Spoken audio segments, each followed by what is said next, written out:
population is 1/4, so there'll be, you know, at most about 100,000, 100 million Catholics, yeah, and 132,000, I can't do that very fast anyway. So generational difference. This is something that's real important. It shows, this is from a study done by Kara again, the millennials, that younger group, what is their identity with the church? 47% have very low identity, 46% kind of medium, and 7% high.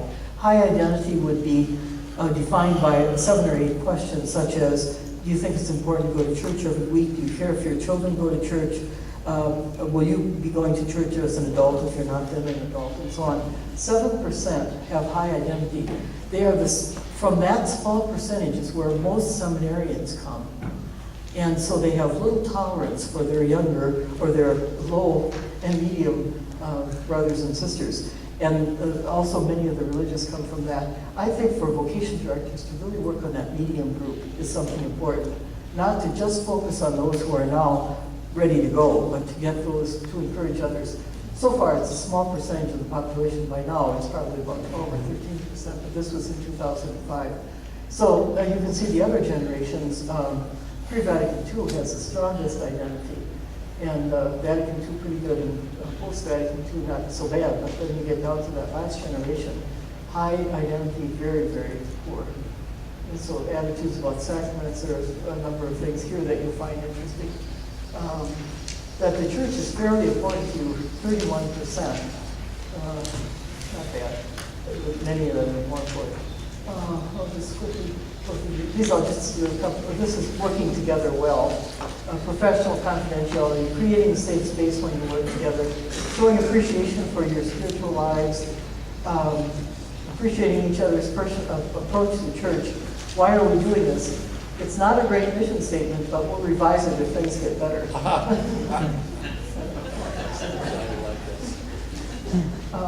Organize your meeting time, don't waste people's time.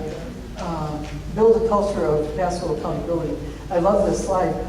Name the obstacles, point out the elephants in the room. My secretary found this slide for me, and I'm looking at it, and I said, I don't get it. She said, there's an elephant in the room. And cultural adaptation and readiness for other cultures is there. This I'm not going to do at all, but it's wonderful things on Paul and collaboration from an article by a wonderful Jesuit scripture scholar. But it's how this is part and parcel of our early church, how people collaborated. So I got some pictures when I was on a wonderful trip there. I got some sources. This is a great book, Spirituality of the Psalms, that we have 3 stages that we go through, and we can be in any place at any time. The first orientation of the Psalms is when you're confident and everything is peaceful and good, and leave it alone.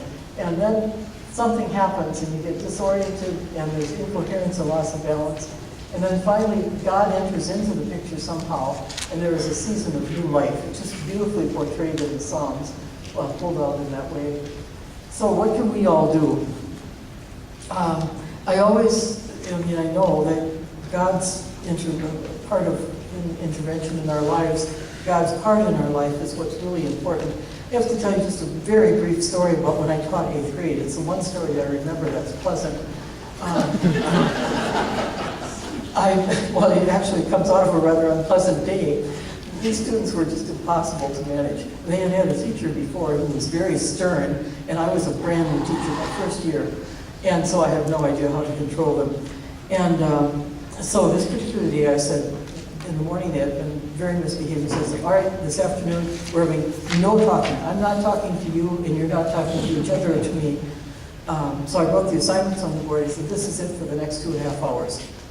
So it went on fine for an hour and a half or so, and pretty soon this young boy came up to the front of my desk. Now this is wearing full habit.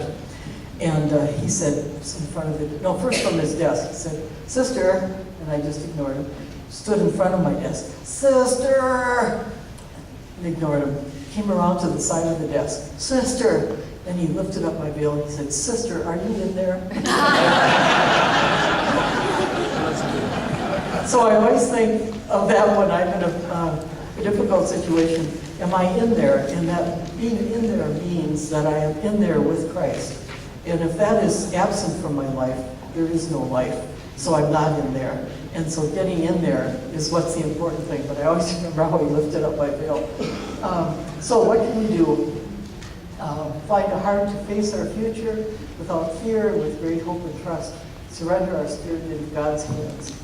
Find a heart, we call down the flow of God's holiness and grace and plunge ourselves into it, pass over into it. Find a heart to pledge ourselves as bread and wine poured out for others, to live your call as one who ministers to the fullness you desire for others. So that's my hope and prayer for you. Thank you.